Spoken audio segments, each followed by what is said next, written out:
تراویح کے متعلق ایک اہم مسئلہ کی وضاحت ضروری سمجھتا ہوں۔ تراویح کے اندر تراویح پڑھنا بھی سنت موقدہ ہے، اور اس میں ایک بار قرآن پاک مکمل پڑھنا یہ بھی سنت موقدہ ہے۔ سمجھ آ گیا؟ تراویح پڑھنا بھی سنت موقدہ ہے اور مکمل قرآن پڑھنا بھی سنت موقدہ ہے۔ عموماً ہمارے گاؤں دیہاتوں میں، بعض شہروں میں بھی حافظ جب پڑھنے لگتے ہیں قرآن پاک تو وہ ایسی تیز رفتار میں پڑھتے ہیں جی پچھلے بندے کو ایک تنکے کے برابر بھی پتہ نہیں چلتا کیا پڑھ رہا ہے وہ جب رکوع میں جانے لگے گا تو یعلمون سر لگا کے پڑھے گا یا پھر تعلمون سر لگا کے پڑھے گا، پچھلے بھی مطمئن ہو جائیں گے کہ ہم قرآن ہی سن رہے تھے کہ نہیں سمجھ آیا مسئلہ۔ تو یہ ایک انتہائی تکلیف دہ بات ہے، انتہائی دکھ والی بات ہے۔ اب میں آپ کے سامنے ایک فقہی مسئلہ رکھتا ہوں۔ نور الہدیٰ کی شرح ہے مراقی شریف، وہ مراقی میں صاحب مراقی رحمہ اللہ نے نقل کیا، وہ فرماتے ہیں ایک طرف ہے تراویح کی جماعت کا زیادہ ہونا اور دوسری طرف ہے پورا قرآن پاک تراویح میں پڑھنا۔ فرماتے ہیں کہ ہمارے دور میں لوگوں میں سستی آ گئی ہے، تو نماز میں تراویح میں اتنا قرآن پڑھیں جتنے میں لوگ زیادہ سے زیادہ کھڑے ہو سکیں۔ نہیں سمجھ آ رہا؟ وہ فرماتے ہیں کہ لوگوں کی تعداد بڑھائیں، قرآن چاہے کم پڑھ لیں، فرماتے ہیں یہ افضل ہے۔ لوگوں کی تعداد زیادہ ہو، قرآن چاہے کم پڑھا جائے۔ ہیں جی اب قرآن پورا پڑھنا سنت موقدہ تھا، اب اس سے ثابت ہوا کہ اس قرآن پاک پورا پڑھنے والے جو سنت موقدہ ہے اس سے بھی بڑی سنت جو ہے وہ یہ ہے کہ جماعت زیادہ ہو۔ نہیں سمجھ آیا مسئلہ؟ جیسے حدیث پاک ہے، کریم آقا علیہ السلام کا فرمان ہے اسفروا بالفجر اعظم للاجر، فجر کی نماز خوب روشن کر کے پڑھو تاکہ تمہیں ثواب زیادہ ملے۔ صبح کی نماز جتنی آپ روشنی میں پڑھیں گے نا اتنا ثواب زیادہ ہے، سورج نکلنے سے پہلے جیسے روشنی اٹھتی نا پہلے ہی، یعنی کہ سورج نکلنے سے پہلے روشنی ہو جاتی ہے، اس روشنی میں جتنا آپ روشنی میں نماز پڑھیں گے اتنا ثواب زیادہ ہوگا، یہ آقا علیہ السلام کا فرمان ہے۔ اب رمضان المبارک کا جیسے مہینہ آتا ہے تو نماز کس وقت پڑھی جاتی ہے؟ ہاں جی فل اندھیرے میں پڑھی جاتی۔ کیوں پڑھی جاتی ہے اندھیرے میں؟ کیونکہ یہاں پر پھر وہ قاعدہ آ گیا، اگر ہم نماز کو مؤخر کرتے ہیں، نماز کو مؤخر کرتے ہیں روشنی تک، تو لوگ جو ہیں وہ ساری کر کے سو جائیں گے، لوگ پھر مسجد کی طرف امام ہوگا یا دو چار بندے کھڑے ہوں گے، باقی سارے غائب ہوں گے۔ یہ جو فجر کی نماز میں آپ کو اتنی ساری تعداد لوگوں کی دکھائی دیتی ہے، یہ بھی اسی حکمت پر عمل کرنے کی وجہ سے کہ جماعت کی تکثیر ضروری ہے، جماعت کی کثرت ضروری ہے، جماعت میں لوگوں کی افرادی قوت کا ہونا یہ حکم ہے کہ لوگ زیادہ ہوں اس وقت نماز پڑھیں۔ عام دنوں کے اندر روشنی میں یعنی جتنا سورج نکلنے کے قریب پڑھیں گے نماز اتنے لوگوں کی تعداد زیادہ ہوگی، اور رمضان المبارک میں جتنا آپ اندھیرے میں پڑھیں گے جی ساری کا وقت ختم ہونے کے بعد جتنا جلدی آپ نماز پڑھیں گے اتنے زیادہ لوگ آپ کی جماعت میں شریک ہوں گے۔ سمجھ آ گیا مسئلہ؟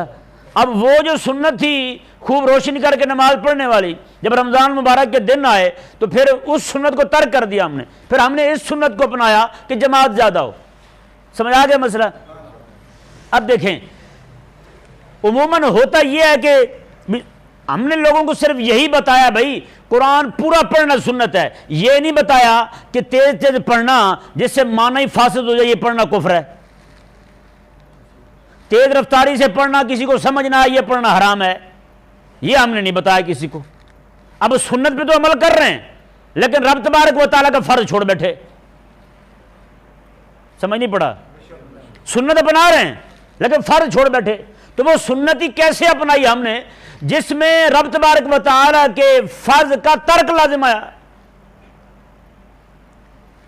اب مسئلہ میں آپ کو یہ سمجھاتا ہوں، جماعت کھڑی ہو گئی ہے، فرض شروع ہو چکے، کوئی بندہ وضو کر رہا ہے، اس کے لیے جائز نہیں ہے کہ وہ 3 بار کلیاں کرتا رہے، 3 بار ناک میں پانی چڑھاتا رہے، اس پر لازم ہے کہ صرف فرض پورا کرے، وضو میں جو فرائض ہیں وہ پورے کرے اور جماعت میں شریک ہو جائے۔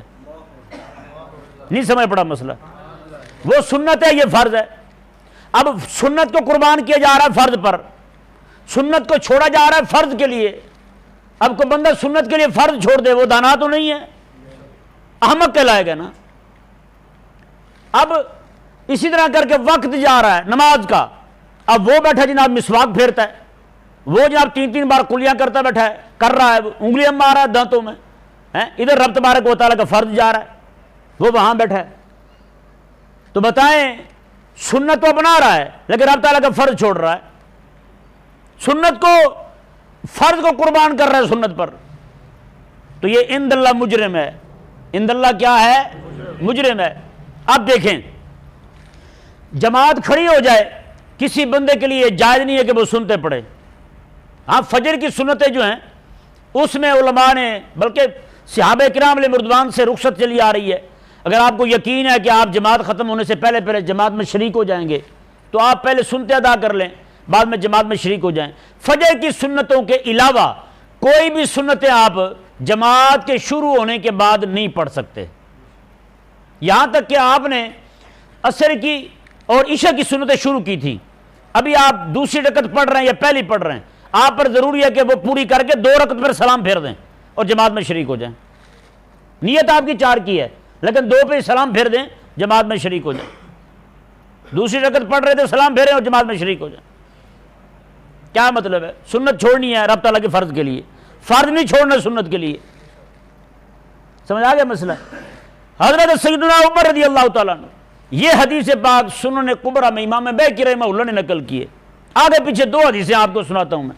حضرت سیدنا امام بیہقی رضی اللہ تعالیٰ عنہ ارشاد فرماتے ہیں کہ حضرت عمر رضی اللہ تعالیٰ عنہ جب کسی کو دیکھتے کہ ادھر جماعت کھڑی ہو گئی ہے اور وہ بندہ کھڑا سنتے پڑتا ہے تو حضرت عمر رضی اللہ تعالیٰ عنہ اسے زور سے تھپڑ مارا کرتے تھے، فرماتے ادھر رب کا فرض شروع ہو گیا تو سنتے پڑھ رہا ہے، یہ کیا طریقہ تیرا؟ سنت کو چھوڑ دو، رب تعالیٰ کا فرض اپناؤ پہلے۔ اور حضرت سیدنا عبداللہ بن عمر رضی اللہ تعالیٰ عنہ، آپ شہزادے ہیں حضرت سیدنا عمر رضی اللہ تعالیٰ عنہ، آپ رضی اللہ تعالیٰ عنہ کا طریقہ مبارکہ یہ تھا، آپ جب کسی کو دیکھتے جماعت کھڑی ہو جاتی اور وہ بندہ سنتے پڑھ رہا ہے، آپ پتھر اٹھا کے اسے مارا کرتے تھے۔ میں تو یہ حیا نہیں آتی، رب کا فرض شروع ہو چکا، تو کیا کر رہا ہے؟ بتائیں بھائی۔ اب وہ جو گاؤں دیہاتوں کے لوگ جو ہیں اب بھی بہت ساری جگہوں پہ اب بھی جناب رب تبارک و تعالیٰ کا فرض ہے ورتل القرآن ترتیلا، قرآن کو ٹھہر ٹھہر کے پڑھو۔ یہ قرآن کا فرض نہیں ہے رب تبارک و تعالیٰ کا قرآن ٹھہر کے پڑھو۔ اب پورا قرآن پڑھنا تو سنت ہے لیکن رب تبارک و تعالیٰ کا حکم ورتل القرآن ترتیلا یہ اپنانا، اسے ماننا، اس پہ عمل کرنا فرض ہے۔ بھئی تمہارے ہاں لوگ اصل میں دیہاتوں میں ہوتا کیا ہے، گاؤں دیہاتوں میں لوگ ایسے کھڑے ہوتے پیچھے ٹائم لے کے کھڑے ہوتے ہیں، بعد میں مولوی کے گلے پڑ جاتے ہیں، ہاں جی آدھا گھنٹہ کہا تھا آپ کو، آپ نے زیادہ ٹائم لگا دیا۔ حقیقت والی بات ہے، میں خود ایک جگہ تراویح پڑھا رہا تھا، وہاں سلجھا ہوا ایک ڈاکٹر تھا، ڈاکٹر ہوتے تو نہیں ہیں سلجھے ہوئے، بہرحال کہہ دیتے ہیں مان لیتے ہیں تھوڑی دیر کے لیے، وہ سلجھا ہوا ڈاکٹر تھا جی۔ وہ کیا کرتا، میں ایک طرف سلام پھیرتا بھی، وہ کہتا کھینچ کے، یعنی رفتار اور زیادہ ہو۔ میں نے کہا دماغ خراب ہے تیرا بھائی، کچھ تو حیا کر یار، یہ کیا طریقہ ہوا بھائی؟ یعنی وہ پیچھے سے کہتا ٹائم کا اشارہ بھی کرے، یار ٹائم دیکھو کیا ہو رہا ہے، دبا کے ذرا۔ اب سلام بھی پورا نہیں پھرا، ایسے ایک طرف جناب دیکھا ہے وہ حضرت صاحب کا منہ سامنے۔ بتائیں یہ حالات ہیں لوگوں کے، یعنی کہ لوگ جو ہیں انہوں نے پورا ٹائم لگا ہوتا ہے، اتنا ٹائم لگانا ہے اس کے بعد میں فوت ہو جانا، میں نے ٹائم زیادہ نہیں ہونا چاہیے یار، خدا کے لیے رب تبارک و تعالیٰ کی بارگاہ میں رمضان المبارک کا مہینہ کون سا روز روز آتا ہے یار؟ یہ دن جو ایک بار آیا دوسری بار اس سال میں تو نہیں آئے گا نا یار، آج کی طرح دوبارہ ملے گی آپ کو پوری زندگی؟ تو پھر رب تبارک و تعالیٰ کا وہ بیچارے حافظ جو ہیں ان کا بھی اللہ حافظ ہے، وہ بھی دگڑ دگڑ دگڑ دگڑ پڑھتے جا رہے ہیں۔ آج مجھے ایک دوست نے تحریر بھیجی، کہتے ہیں جی کویت کے اندر ایک حافظ جو ہے انہوں نے جو سرکاری مولوی کا بندوبست کیا تھا اسے 2-3 دن تاخیر ہو گئی رمضان المبارک میں، پاکستانی حافظ کو وہاں شٹرنگ کا کام کرتا تھا، انہوں نے دیکھا اس کی بھی داڑھی ہے، انہوں نے پکڑ کے آگے کر دیا۔ اب اس نے جب تراویح پڑھی وہ کہیں سے وہ امام بھی پہنچایا، اس نے نعوذ باللہ من ذالک ایسا قرآن پڑھا، بعد میں اس نے پکڑ لیا، اس نے کہا عربی میں کہا، اس نے کہا تجھے کس نے اختیار دیا رب کے قرآن کا مذاق اڑائے تو؟ رب کے قرآن کا مذاق اڑا رہے تھے، کس نے اختیار دیا تجھے یہ حرکت کرنے کا؟ اسی وجہ سے حضرت صاحب بہار شریعت مولانا امجد علی حنفی اعظمی رحمہ اللہ ارشاد فرماتے ہیں، آپ یہ بات سنیں گے آپ ہل جائیں گے آپ فرماتے 30 سال ہو گئے یہ فقیر جماعت کے ساتھ تراویح نہیں پڑھ سکا. کیوں؟ کہ حافظ قرآن الٹا پڑھتے ہیں. یعلمون تعلمون کے علاوہ کوئی سمجھ نہیں آتا. بتائیں. ہیں جی ہمیں چاہیے کہ ہم لوگوں کو سمجھائیں خدا کے بندوں پورا قرآن پڑھنا فرض نہیں ہے. ہاں سیدھا قرآن پڑھنا فرض ہے, صحیح قرآن پڑھنا فرض ہے, ٹھہر ٹھہر کے قرآن پڑھنا فرض ہے. خدا کے لیے معافی دے دیں, چھوڑ دیں اس بات کو. اب ایک جگہ ایک حافظ رکھا ہم نے, وہ اسی طرح کر کے وہ 150 کی سپیڈ پہ چلتا تھا, قرآن پاک پڑھتا ہے وہ ایسے نعوذ باللہ کخ پتہ نہیں چلتا تھا, مجھے بھی پتہ نہیں چلتا تھا کیا پڑھ رہا ہے وہ. ایک دن میں نے اسے کہا, میں نے کہا حضور معافی دے دیں آپ نا, اسے میں نے کان میں کہا علیحدگی میں نے کہا آپ اس طرح کریں روز کا نا آدھا پارا پڑھ دیا کریں, لوگوں کو نہیں پتہ چلتا بھی اس نے سوا پارا پڑھا یا آدھا پڑھا ہے, آپ آدھا پڑھ دیں صحیح پڑھ دیں. مجھے کہنے لگا نہیں یہ میں ٹھگی رب کے قرآن کے ساتھ نہیں کر سکتا, پورا سوا پارا پڑھوں گا. میں نے کہا کہ چلو آدھا پارا پڑھے گا صحیح پڑھے گا, یہ ہو گئی ٹھگی قرآن کے ساتھ, اور سوا پارا پڑھے اور سارے غلط پڑھے, یہ کیا ہے؟ وہ یار بتائیں نا, بندہ جا رہا ہے گلی میں, ہیں جی وہ ایسا پھسلا ہے, ایک طرف جو ہے بکری کا پیشاب ہے جسے نجاست خفیفہ کہتے ہیں, اور دوسری طرف پورا کھال بہ رہا ہے شراب کا, ہیں جی وہ کس طرف گرے گا بھلا بتائیں؟ دو مصیبتیں بندے پر آ جائیں, ان دونوں میں سے ایک کو اس نے اختیار کرنا ہی کرنا ہے, ہیں جی تو پھر کسے اختیار کرے, بڑی کو یا چھوٹی کو؟ کوئی بندہ اسے کہے, اس کے گردن پر رکھے پستول, کہے بھائی جی یا تو اپنی انگلی کٹوا لے یا پھر گلا, سمجھدار کیا کروائے گا؟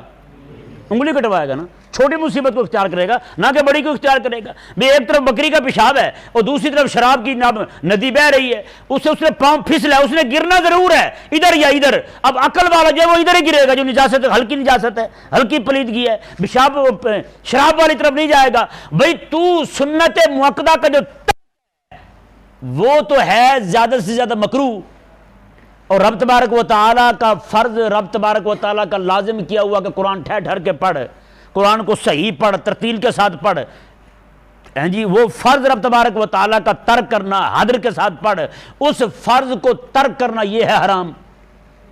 یہ بھی حرام تب تک ہے جب تک آپ تیز تیز پڑھ رہے ہیں.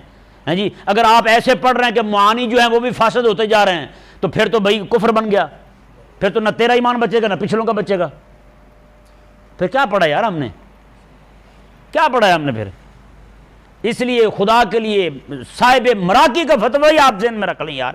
آپ نے اپنے دور میں فرمایا کہ ہمارے دور میں جماعت کا زیادہ ہونا یہ افضل ہے بنسبت پورا قرآن پڑھ کے لوگوں کو بھگانے سے.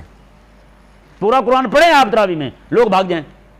ہیں جی لوگ جناب وہی, اب یہ جماعت میں دیکھیں شروع ہوا ہے تو کتنے باہر تک لوگ کھڑے تھے, ہیں جیسے 4-5 دن گزریں گے, بعد میں وہ پہلی 2 صفیں, یہ جناب آگے انصر صاحب, پیچھے عبدالغفور صاحب, ہیں باقی کو 10-12 بندے ہوں گے, باقی سارے غائب ہو جائیں گے. بتائیں کیا طریقہ یار یہ؟ تو اس لیے بندے کو چاہیے کہ وہ اتنا ہی قرآن پڑھے جتنا صحیح پڑھ سکے. بس اللہ تبارک و تعالی سمجھنے کی توفیق عطا فرمائے.